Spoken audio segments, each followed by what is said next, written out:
Ok, écoutez ça. J'avais un cancer basocellulaire sur le nez. En attendant de le faire traiter, j'ai utilisé de l'huile de ricin biologique pressée à froid dessus 2 fois par jour. Il avait disparu au moment où mon rendez-vous est arrivé. Plus aucune trace. J'étais abasourdi, tout comme le médecin. Je crois que l'huile de ricin est un cadeau de Dieu pour l'humanité. L'huile de ricin a sauvé ma vie. En 4 jours, toute la douleur que j'endurais depuis 3 longues années a disparu. Que Dieu bénisse cette huile pour toujours. On l'appelle aussi la paume du Christ, parce que c'est vraiment le cas. Et j'ai vu littéralement des milliers de témoignages comme ça. Il existe une huile qui traverse les âges, une huile qui a vu les pharaons, et que si l'on en croit tous ces commentaires, une huile avec laquelle des générations entières ont vu leur vie transformée. Soyez attentifs et restez bien jusqu'à la fin, parce qu'on va voir ensemble tous les bienfaits de cette huile. Des histoires de guérison que certains considèrent comme miraculeuses, mais aussi une part d'ombre que peu de gens connaissent. C'est maintenant, on embarque pour un voyage fascinant à travers l'histoire et les secrets de l'huile de ricin.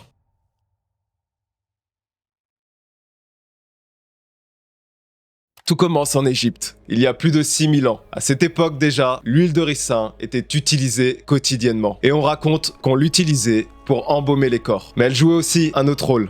Dans les temples, des flammes allumées avec de l'huile de ricin éclairaient les murs d'une lumière douce, durable, presque magique, idéale pour les rituels nocturnes. On raconte aussi que Cléopâtre aurait utilisé cette huile de 2 façons. En gouttes, pour faire briller le blanc de ses yeux, et comme démaquillant. Mais son histoire s'arrête pas là. Bien après ses premières utilisations en Égypte, l'huile de ricin continue son chemin. En Inde, cette fois-ci. Et elle va être utilisée dans l'Ayurveda, l'une des plus anciennes médecines du monde.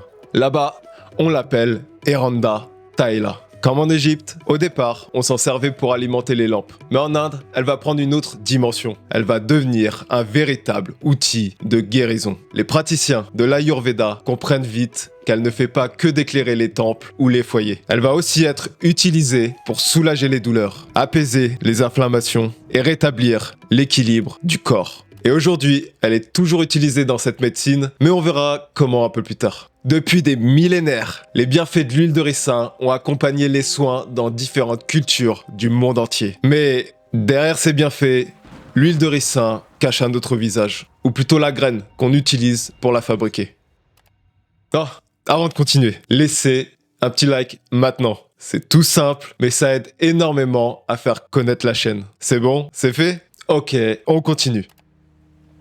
En 1978, un homme du nom de Georgi Markov va vivre un événement aussi étrange qu'inquiétant. Le 7 septembre, alors qu'il attend un bus près du pont de Waterloo à Londres, il ressent une piqûre soudaine à l'arrière de la jambe.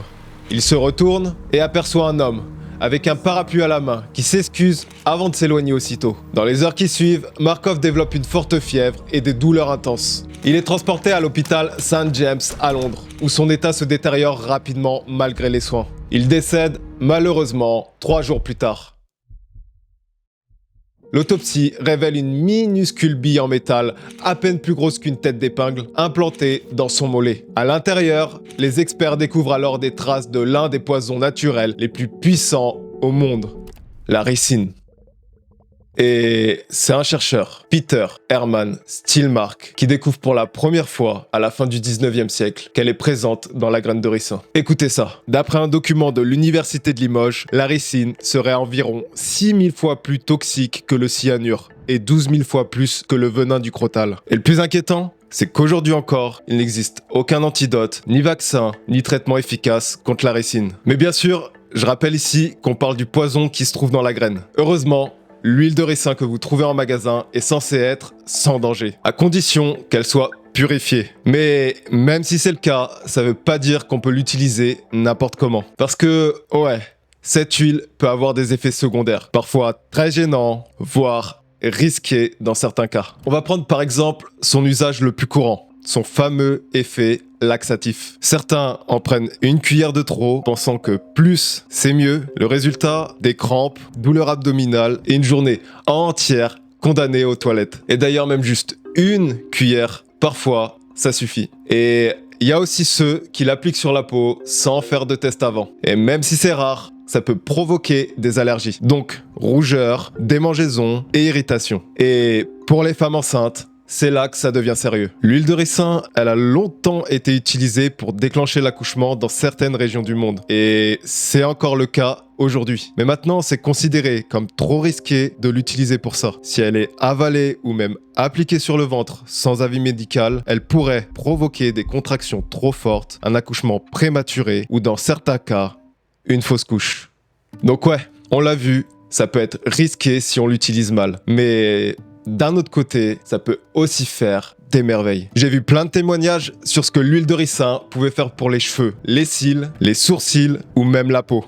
Et on peut dire qu'il y a personne qui est d'accord. C'est ce qu'on va voir maintenant. Et juste après, on verra des histoires surprenantes de certaines personnes qui ont vu leurs problèmes de santé disparaître totalement après avoir utilisé de l'huile de ricin. Parfois même après des années de galère et de souffrance. Mais avant ça, il y a une chose importante à faire, c'est de bien choisir son huile de ricin. Utilisez une huile extra vierge, de première pression à froid, sans produits chimiques et idéalement bio si vous pouvez. Alors, qu'est-ce que ça donne l'huile de ricin pour les cheveux? Eh bah, en lisant certains témoignages, j'ai vu qu'il y avait des retours hyper variés. Et il y a beaucoup de personnes qui disent avoir vu une vraie différence. Des cheveux plus épais, plus forts, plus brillants, une pousse plus rapide. Et pour certains, ça leur a changé la vie carrément. Mais c'est pas le cas de tout le monde. Il y a certaines personnes aussi qui disent que ça a rendu leurs cheveux plus secs, moins doux, ou même qu'ils en perdaient plus après l'utilisation. Donc, ouais, ça convient pas à tout le monde. Mais mis à part ça,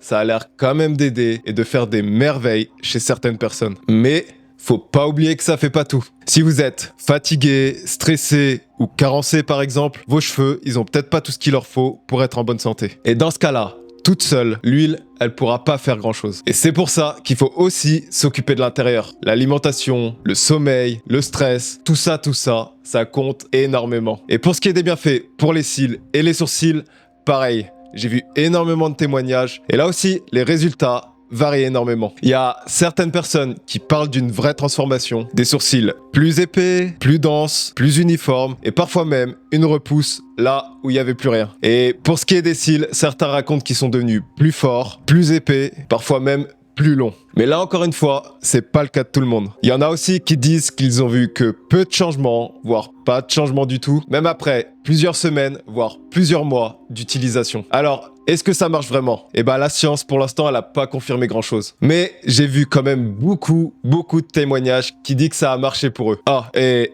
pour les cils, personnellement, je conseille pas cette utilisation. Déjà, apparemment c'est salissant, c'est relou, faut s'y tenir tous les jours. Et surtout, si ça touche votre œil, ça peut parfois causer des dégâts très sérieux. En fait, l'huile de ricin vendue pour les soins des cheveux ou pour la peau, elle est pas du tout stérile. Elle est pas faite pour être mise direct dans l'œil. En fait, le risque, si ça touche l'œil, c'est que ça provoque des irritations, des infections et dans certains cas, entraîner une perte de la vision. Parce qu'une huile qui est pas stérile, elle peut contenir des impuretés et des bactéries. Ok, il y a des gouttes pour les yeux faites en labo avec de l'huile de ricin pour soulager les yeux secs. Mais elles sont stériles et spécialement faites pour les yeux. L'huile de ricin qu'on achète pour les soins du corps, elle est pas faite pour ça. Bon, et pour la peau, il y en a qui l'appellent carrément Botox naturel. C'est le cas du docteur Rajani, un médecin esthétique. D'après lui, l'huile de ricin peut éliminer les rides, repulper le visage et améliorer l'acné. Et la dermatologue Stéphanie Capel le rejoint sur certains points, comme par exemple le fait que l'huile est bonne pour hydrater, protéger et améliorer l'apparence des lèvres ou apaiser les coups de soleil. Mais elle dit aussi que le docteur Rajani exagère en comparant l'huile à du Botox. Et elle insiste aussi sur le fait que tout le monde réagit pas pareil à l'huile de ricin. Et même si ça peut aider certaines personnes à améliorer leur peau, par exemple pour l'acné, pour d'autres, c'est pas le cas. Le docteur Rajani, lui, il affirme que l'huile de ricin ne bouge pas les pores et ne provoque pas d'acné. Mais la dermatologue Stéphanie, elle dit qu'il faut faire attention. Elle raconte, par exemple, que plusieurs patientes sont venues la consulter avec des poussées d'acné, des pores bouchés, voire des cicatrices après avoir utilisé de l'huile de ricin sur le visage. Donc pour éviter tout problème, il y a plein de facteurs à prendre en compte avant d'appliquer de l'huile de ricin. Il n'y aura pas forcément des problèmes chez tout le monde, mais pour certaines personnes, ça peut faire pas mal de dégâts sur la peau. Donc soyez prudents avant d'en appliquer dessus. Demandez l'avis d'un professionnel. Bon, au-delà de l'aspect esthétique, on l'a vu, l'huile de ricin est utilisée depuis des siècles. Et même encore aujourd'hui, elle est utilisée dans les médecines naturelles du monde entier. Et quand on se penche sur ces médecines, l'une des plus anciennes et des plus complètes, c'est sans doute l'Ayurveda. Elle est née en Inde il y a plusieurs milliers d'années. Et l'huile de ricin y tient une place très spéciale. À la fin des années 80, pendant qu'il apprenait l'Ayurveda en Inde, le docteur John Douillard, expert en médecine ayurvédique, reçoit un conseil par l'un de ses professeurs. Si tu veux prévenir ou traiter l'arthrite, prends simplement une cuillère à café d'huile de ricin, mets-la dans un chapati et mange ça chaque jour avec ton repas principal. Pourquoi ? Parce que en Ayurveda, l'une des causes de l'arthrite, c'est l'accumulation de ce qu'on appelle ama. En Ayurveda, l'ama, c'est considéré comme une toxine. C'est un déchet que le corps n'arrive pas à éliminer. Ça peut venir de plusieurs choses, mais dans le cas de l'arthrite, ça serait surtout lié à des aliments mal digérés. Ces toxines, elles vont ensuite passer par le système lymphatique. C'est une sorte de circuit dans le corps qui fonctionne un peu comme un service de nettoyage. Il collecte certains déchets et les transporte pour qu'ils soient éliminés du corps. Mais quand ce circuit est encrassé, les déchets circulent mal. Ça reste bloqué dans le corps et c'est là que l'inflammation peut s'installer, surtout dans les muscles et les articulations. D'après lui, l'huile de ricin, même si elle est connue pour être un laxatif très puissant, peut justement aider à nettoyer tout ça. Mais avec le temps, il a remarqué que l'huile de ricin réagissait pas pareil avec tout le monde. Chez certains, ça marchait, chez d'autres, pas du tout. Et il y en a certains aussi qui avaient des effets laxatifs beaucoup trop forts. Donc, aujourd'hui, il préfère l'utiliser direct sur la peau. Et il trouve que c'est très efficace. Ah, et il y a aussi le docteur Rupali. Elle a plus de 12 ans d'expérience en tant que médecin ayurvédique. Et elle a même formé d'autres médecins et professionnels de la santé. D'après elle, en Ayurveda, l'huile de ricin agirait sur plus d'une centaine de problèmes de santé différents. Elle explique qu'on s'en sert dans certains cas de tremblement ou de paralysie, comme par exemple au niveau du visage, mais aussi en cas de problème avec le foie ou la rate, comme un foie gonflé, la jaunisse ou une accumulation de graisse dans le foie. Et c'est pas tout. En Ayurveda, on dit aussi que l'huile de ricin peut aider à la mémoire et la concentration. Elle serait parfois utilisée chez les enfants qui ont du mal à rester concentrés à l'école ou chez les adultes qui traversent une période de stress ou qui se sentent sous pression au travail. C'est plutôt pas mal. Et l'intérêt de l'huile de ricin s'arrête pas qu'à l'Ayurveda ou l'Inde. À littéralement des milliers de kilomètres de là, il y a un médecin américain qui s'est passionné pour les effets que pouvait apporter cette huile. C'est le docteur William McGarey. Il a consacré une grande partie de sa carrière à étudier les effets de l'huile de ricin. Et pour lui, ce remède mérite complètement son surnom du Moyen-Âge, Palma Christi, ou la paume du Christ. Il disait que quelles que soient les causes, et même si on comprend pas encore exactement comment l'effet se produit, c'est clair que de nombreux problèmes de santé peuvent être soulagés et très souvent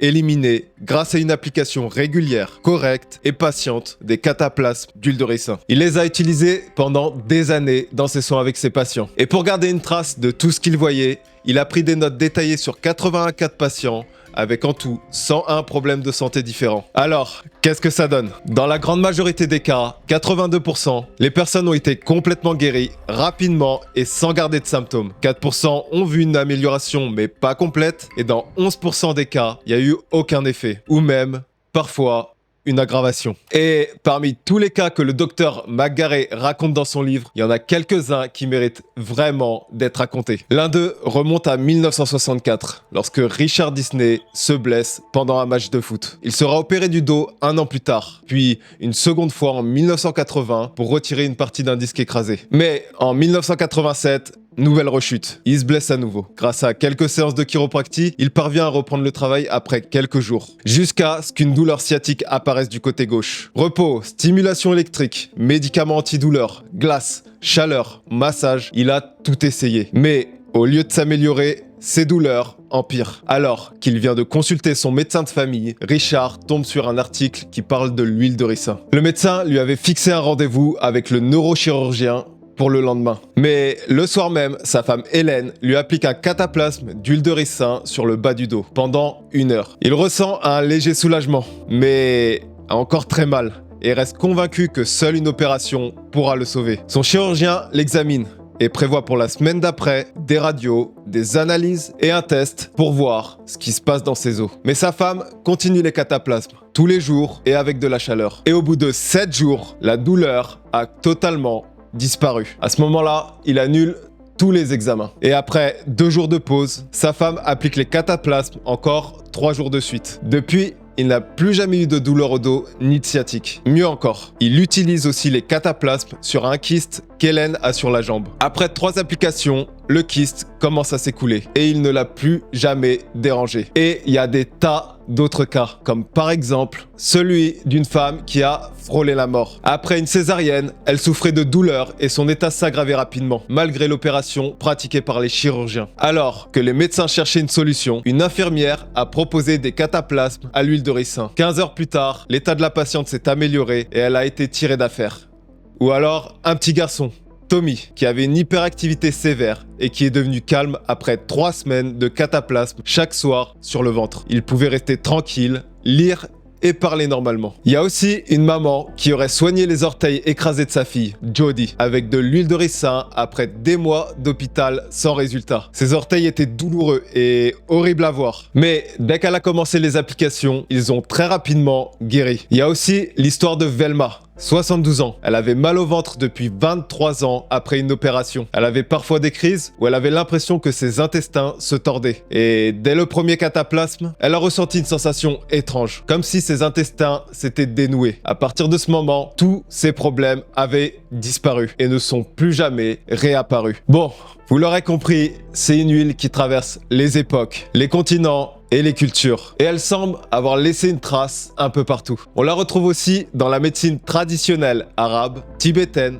africaine et chinoise. Et je peux pas citer ici toutes ces utilisations, mais je pense que vous avez compris que l'huile de ricin est très spéciale. C'est une huile, comme on l'a vu, qui parfois a soulagé là où plus rien ne marchait. Une huile qui aurait changé des vies. Mais alors, est-ce que c'est un remède miracle? Eh bien, je dirais que tout dépend de ce que c'est pour vous un miracle. Mais ce qui est sûr, c'est que cette huile a pas fini de nous étonner et qu'elle cache encore, sans doute, de nombreux secrets. Et vous? Est-ce que vous avez déjà utilisé de l'huile de ricin? Dites-le moi en commentaire. Et si vous avez aimé cette vidéo, n'oubliez pas de la liker. Si vous êtes nouveau, abonnez-vous juste là, pour ne rater aucune vidéo. Merci d'avoir regardé la vidéo. Je vous dis à la prochaine. Ciao!